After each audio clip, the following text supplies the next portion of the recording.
rights has come to North Carolina. Across the country, bills pushing to limit access to the ballot have been popping up like weeds, except for there's nothing natural about them.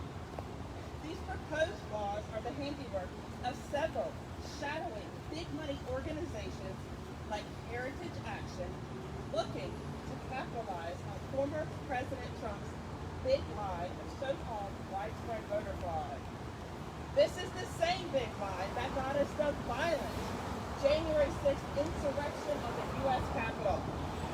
Now, the big lie threatens to undermine North Carolina's election system.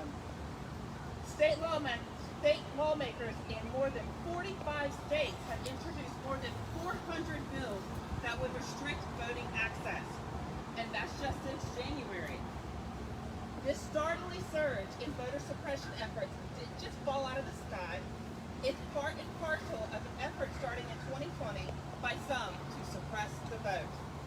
In fact, Attorney General Merrick Garland announced Friday that he plans to double the number of staff within the Justice Department's Civil Rights Division dedicated to protecting voting rights because of this surge.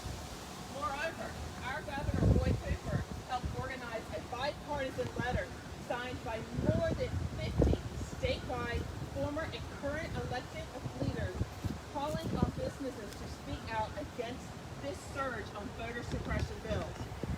In the letter, they say, "We are deeply concerned about the wave of voter restrictions sweeping our country." Well, we're here today because we're concerned too. You will hear from civil rights leaders, state leaders, voters, college students, even those who were denied the opportunity to give testimony last week on why attacks on our freedom to vote will not stand. First up, you will hear from Allison Riggs from the Southern Coalition for Social Justice.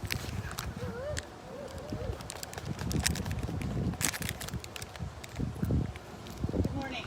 My name is Allison Riggs, and I'm the co-executive director and chief counsel for voting rights at the Southern Coalition for Social Justice. Since 2011, this legislature has done nothing but act in ways to impede free and fair elections in this state. And my organization can and will continue to fight these efforts in the halls of this building and in the streets and in the courtroom.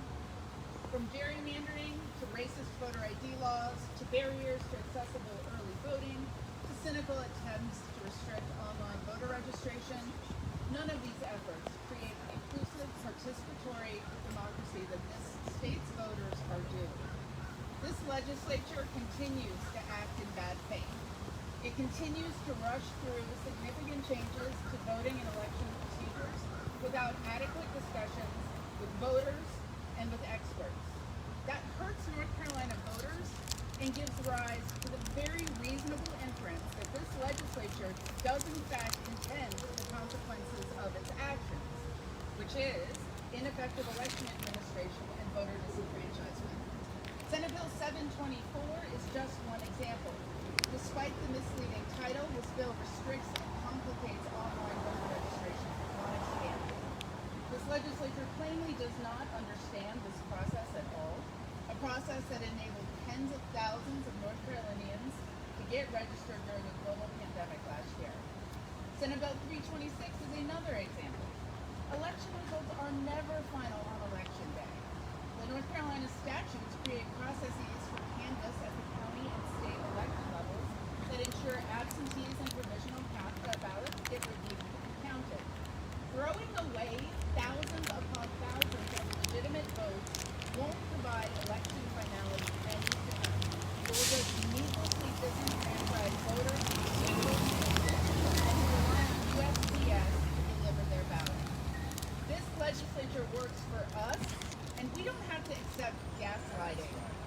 The advocates here know how elections work in this state, and they know how to best protect and serve voters, and will fight any legislative action that harms the voters we serve. Thank you. Thank you, Allison. Next up is Reverend Spearman, President of the North Carolina NAACP. Good morning, everyone. Good morning. Good morning. Especially to our friends and those in the media. I am the Reverend Dr. T. Anthony Spearman, President of the North Carolina NAACP. And I want to first of all thank our partners whose pro-democracy, anti-corruption, and anti-suppression agenda is our agenda. And thank them for carrying on this important fight while a few of us have been fighting day and night in Elizabeth City to expose the truth of the Fallujah-style armed assault that left Brother Andrew Brown with his rear window and the back of his head torn to bits.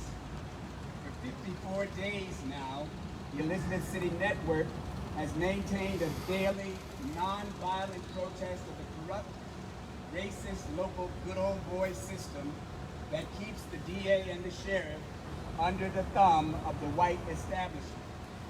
The NAACP has over a century of experience nationally and 75 years in North Carolina fighting openly racist groups who have used the name Tea Party over the past few years to hide behind. Last week, after mobilizing the largest people of faith movement led by the North Carolina Council of Churches, we went to the Robert F. Kennedy Department of Justice building on Constitution Avenue and hand-delivered a request to U.S. Attorney General Merrick Garland and his new Civil Rights Division to name North Carolina a target state, the first former slave Jim Crow state, for a pattern or practice investigation. Of course, one of the first things we will do is to give the sordid history of the Lily White Tea Party caucus that has ruled over our people's house for more than a decade. Any objective lawyer who reads the Hofeller report, the big golden doors inside the people's house, locking out people like me and our warrior branch presidents who are vaccinated and ready to descend on the people's house again, from Silva to Southport, from Elizabeth City to the Charlotte metro area. Our partner, Melissa Crom, and the good folk at the North Carolina Voters for Clean Elections have laid out the tricks in the three bills, House Bill 326, House Bill 724, and House Bill 725, that the Lily White Caucus has dreamed up. I cannot bring myself to say Republican caucus because my great-grandfather, Simon Spearman, revered the founder of the Republican Party, Commander-in-Chief Abraham Lincoln. He and his Fusion Army freed my ancestors who were enslaved in the Fayetteville area. It's also worth noting that while it is not enforced, North Carolina's literacy test is still enshrined in the state constitution. More importantly, the General Assembly considered a bill to remove it in 2013, House Bill 311. The same year, the court they call Supreme swept away a key provision of the Voting Rights Act of 1965. But the bill was defeated by the same assembly that passed the former voter ID law in a decision that sent a clear message to black voters about whether the state legislature represented their interests. Let me close by reminding the media and our Moral Fusion electorate that we have learned the hard way from 16 long years of fighting Lily Whites locking their doors on any African American in the people's house, that they've never, ever passed a law making it easier for anti-racism fusion voters to vote. In 1898, the Moral Fusion Voter Alliance had won political and economic power in Wilmington, the largest city in the state at the time. The same racist alliance armed themselves and carried out a violent smashing of the government. When I watch the films of January 6th, I think of Alex Manley and the Fusionists, murdered by a violent mob in 1898. The Tea Party wants the media to say black versus white, but any reasonable thinking person knows that it is good versus bad. It's not Democrat versus Republican. It is good versus bad. It is the good news of the gospel versus the money changers in the temple. And we must move forward together and not take one step back. Forward together, Not one step back. forward together, Not One step back. forward together. Not one step back. Thank you. Next up, we have Chantel Stevens, Executive Director of the SCSJ of North Carolina. Good morning. Good morning. The right to vote is the cornerstone of our democracy. Voting is the fundamental right upon which all our civil liberties rest, and the way it is the way of the people hold elected officials. In recent years, North Carolinians have seen lawmakers advance anti-voting rights legislation that targeted voters of color. And as we are seeing across the country this year, hundreds of bills that chip away at voting access are being advanced at an alarming rate. The bills being considered at our General Assembly come from this national playbook.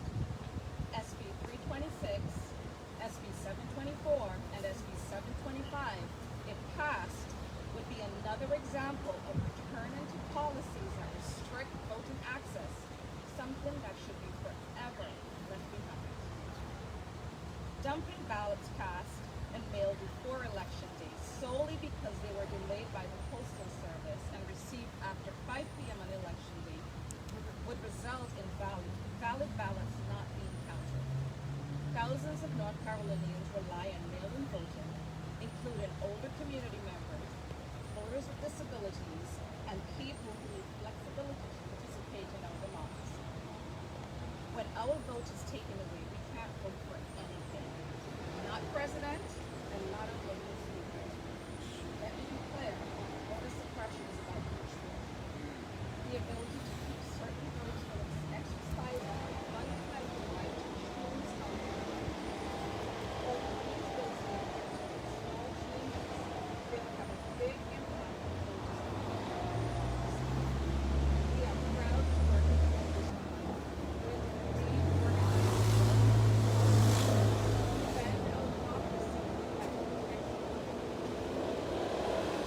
Next up is Mr. Lynn Murphy from Advanced Carolina.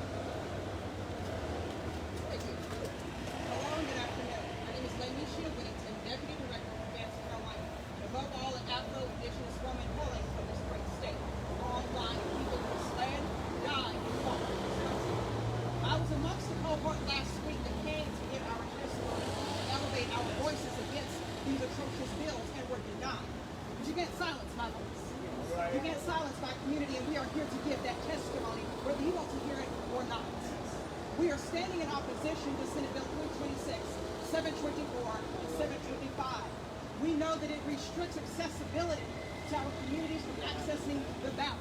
We know that it doesn't even allocate funding for local governing bodies and elected officials to actually educate their communities. And on average, it takes $2 million to $3 million to educate communities on just a minor change in election laws. But this isn't so minor. In front of you today, we see bags and trash bags that are symbolic for the 11,000 ballots that would have been discarded last year if this act was a law, right? But these ballots aren't just ballots. They're symbolisms for people. These are people that have been discarded. These are people that are in these trash bags. These are the people that have left the hurricane waters, that are needing to access shelters, but want to actually action their right to vote, for the representation to clean up their areas. These ballots are the returning citizens as they come home from confinement facilities to elevate their voices and restore their right to be an active citizen. These ballots represent communities living with disabilities who need accessibility accessibility so they don't have to leave their homes. This is called an Election Integrities Act, but there's no integrity in it. That's right. And I'm shaking a little bit because it is reminiscent, as Reverend Spearman said, as Attorney Briggs already set the tone for the top of this, as my cohort here said, we've seen this, Jim Crow, okay? This is 2.0. We've seen that with Black Voters Matter, and they elevated that chant before. We've seen this. So if you want to place integrity, then I ask you to act in integrity by voting no to Senate Bill 326, 724, and 725. Put elections integrity back into the act itself by voting no. Yeah. Next we have Manny Diaz with Democracy North Carolina. Good morning, everyone. Good morning. Good morning. My name is Manny Mejia Diaz, and I'm the Southeastern Regional Organizer with Democracy North Carolina. I grew up in Robeson County, but I'm traveling today from the great city of Fayetteville. I've once again made this 2-hour trip because our democracy is in danger. As a student in the Robeson County public school system, I learned that voting is the most basic right guaranteed to citizens, and that a healthy democracy requires full voter participation. This week, our state legislators are trying to make it harder for North Carolinians to exercise this sacred right to vote. Senate Bills 326, 724, and 725 are part of a national strategy to prevent Americans from casting their ballots freely, safely, and securely. North Carolinians will not stand by and allow our representatives to silence voters, particularly our Black, brown, and indigenous communities who turned out in record numbers in the 2020 election. Let me be clear. These bills are not about election integrity, and they are not about transparency. That's right. They are about controlling who has the right to vote by repeating tactics that have historically disenfranchised voters. Senate Bill 326 removes a safety net that has protected absentee voters from mail delays over a decade. If this bill had been in place in 2020, over 11,000 valid absentee ballots would have been thrown in the trash. Senate Bill 724 commits taxpayer dollars to enforce a racially discriminatory photo ID law currently being blocked by the courts. North Carolina does not have a voter ID requirement because it targets Black and brown communities. And we have no interest in paying for a program that funds it. Senate Bill 725 will prevent counties from accepting nonprofit grants to fund their elections. Nearly every single county in the state received nonprofit funding in 2020. This funding was used to pay for poll workers and purchase PPE to keep voters safe. Don't let legislators lie to you when they say that when a county needs funding, they'll provide it. They didn't provide sufficient funds in 2020 during a global pandemic, and they won't provide them in the future. That's right. Don't believe them. Voting rights are the bedrock of all other rights. Protecting our freedom to vote benefits all of us by ensuring our government truly is of, by, and for the people. We ask our legislators to vote no on Senate Bills 326, 724, 725. I ask legislators, not as Democracy North Carolina, but as a voter of North Carolina, to stand with democracy.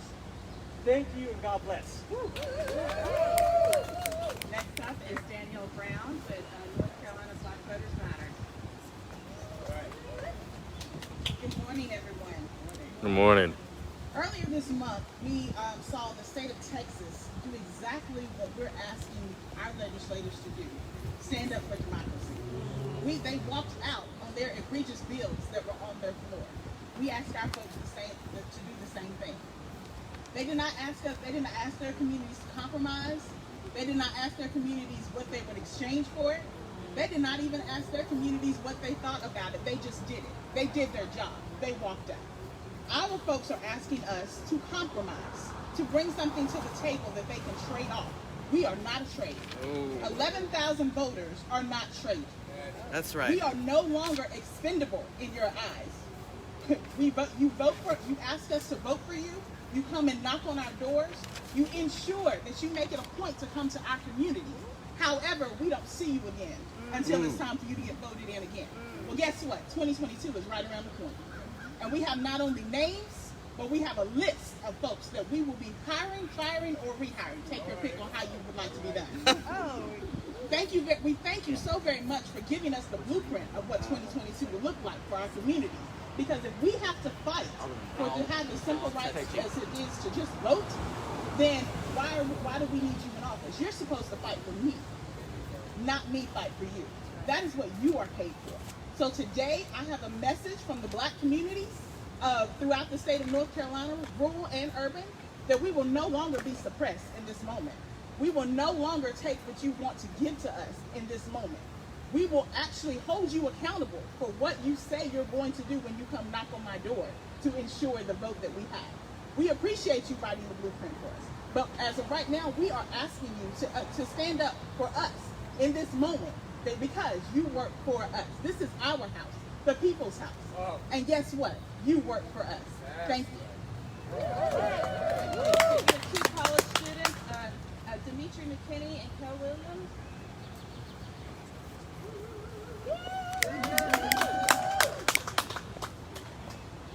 My name is Dimitri McKinney. And my name is Kel Williams.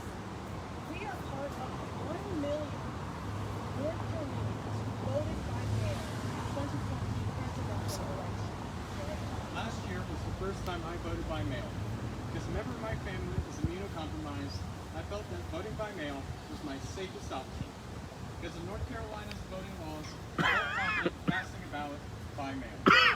Honestly, the whole voting by mail process was way simpler than I had anticipated it would be. The instructions were clear, they were straightforward, and I loved the convenience of not having to show up to vote in person. Voting by mail is important to young North Carolinians. It's especially important to people propulsionists like us, who may go far away from our homes and can't drive back to vote in person. Unfortunately, voting by mail is under attack. Senate Bill 326, which our state lawmakers will vote on this week, was created to disenfranchise North Carolinians. It would take away an important safety net for voters, which would result in thousands of ballots being stolen. We are here to demand that our state lawmakers vote no on Senate Bill 326. We should be striving to make our vote by mail laws simple, safe, and fair, not changing our laws to disenfranchise our voters. Our voices matter, and our votes matter. At the ballot box and in the mailbox. Vote no on Senate Bill 326. Right. And to close us out, Jane Fensky with Common Cause. I like being the peanut batter. Good morning, I'm Jane Fensky with Common Cause, North Carolina. We strongly oppose House Bill 326, under four bills, 724 and 725. Last year's historic election saw record turnout in North Carolina, which showed how participation in our democracy can thrive. Voting is made accessible to all voters. Millions of North Carolinians chose to pass an absentee ballot by mail in 2020. Sadly, instead of building on last year's election success, some politicians now indicate our state factors make casting a ballot more difficult for North Carolinians. You heard Senate Bill 326 will illuminate the window for county boards of elections to receive absentee ballots by mail up to 3 days after election day. Even when those lawful ballots were postmarked on or before election day. There is no evidence this change is needed. It would simply hurt North Carolina voters across the state, but especially in rural communities who followed the rules but could not have their ballot unfairly invalidated because of delay in mail delivery. Call on all members of the General Assembly to reject Senate Bill 326. It is worth noting that in 2009, the North Carolina General Assembly unanimously voted in no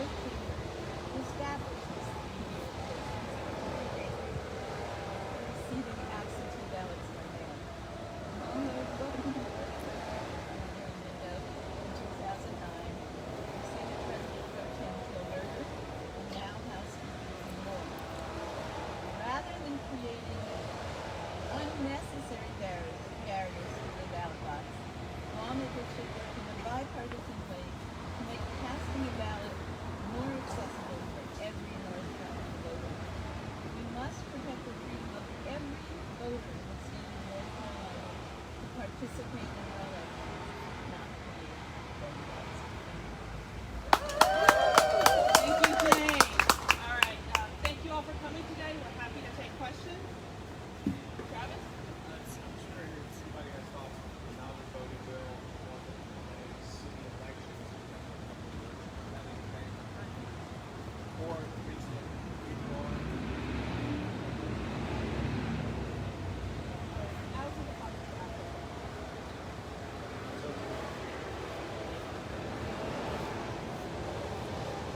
Senate Bill 725, would the supporters here of including that bill be okay if, let's say, nonprofit backed by our vote or nonprofit backed by the Koch brothers somehow started injecting money into having to lose elections? Is that, it seems to me based on your logic, that would be fine. I think the concern is that our election structure here in North Carolina is currently underfunded. And like we said earlier, you know, even in a global pandemic, this legislature didn't step up to the plate and actually fund our elections. So until we can see an increase in local election resources, why close that door? So that would be fine. Maybe not underfunding continue would be fine, but for right wing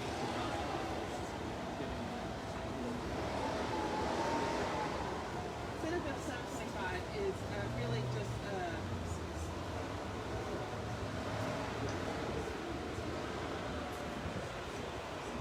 well, I think the question is, you know, why couldn't we do like a non-voting fund or rainy day funds? They're totally happy putting aside money for voter ID, which is involved.